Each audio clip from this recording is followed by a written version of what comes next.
Урматтуу коллегалар, көптөгөн сөздөр айтылып атат. Жана ар бир сөз башталганда Өмүрбек Ширкешевич абакта деп айтышып атпайбы? Адамдын денеси кайсыл жерде болгондугу маанилүү эмес. Адамдын жүрөгү кайсыл жерде. Өздөрү бул жерде олтуруп, жүрөктөрү абакта болгондордон Кудай сактасын. Жүрөк абакта калган жаман.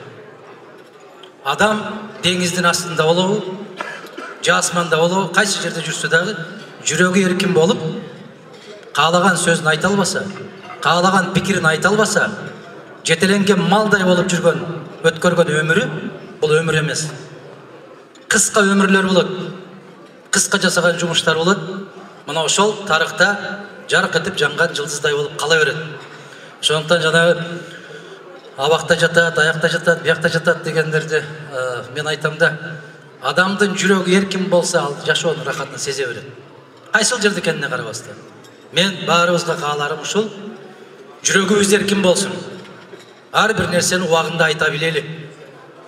Ар бир нерсе ачуу болсо да, таттуу болсо да айта билели. Мына ошол көз ирмемдердин турган жашоо бул жашоо. А калганы жаныбарлар деле жашай берет. Курсагы тойгон жерде, суу ичкен жерде, жакшы жаткан жерде жашай берет. Адам менен айбандын бир айырмасы ушул: өзүнүн көкүрөгүндөгү сөзүн айта билүү. Мына ушул өткөн жылы 2 жыл башта Москвада кыргыз биздин боордоштор менен жолугушуп атып, мыкты саясатчылардан кимди билесиз деген суроо келиптир. Бүгүнкү күндө дейт, эч ким жакпайт сизге, кимди мыкты саясатчы деп билесиз дейт. Мен айттым, бул Ишембай Кадырбеков менен Өмүрбек Текебаев. Саясатчымын деп жүргөндөр көп. Алар көп. Бүгүнкү күндө аябай саясатчылар көп Кыргызстанда. Серепчилер да көп. Эмне үчүн дейт, мага кийинки суроо берип атат. Текебаев сизге ушунчалык каттуу каршы чыкса дагы, сиз Текебаевди мактап атасыз дейт. Бул билесиздерби, биздин заман кандай заман болуп калды? Жаман көрүү деген жаман көрүү эмес.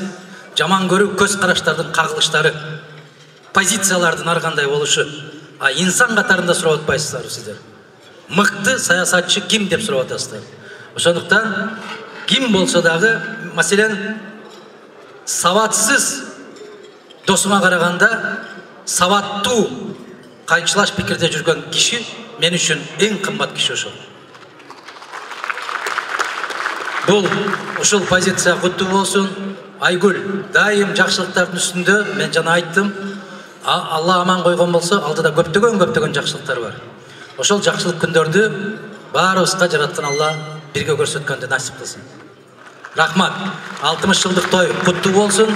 Ийгилик, жакшылыктар. Алдыда жакшылыктардын баары. Рахмат.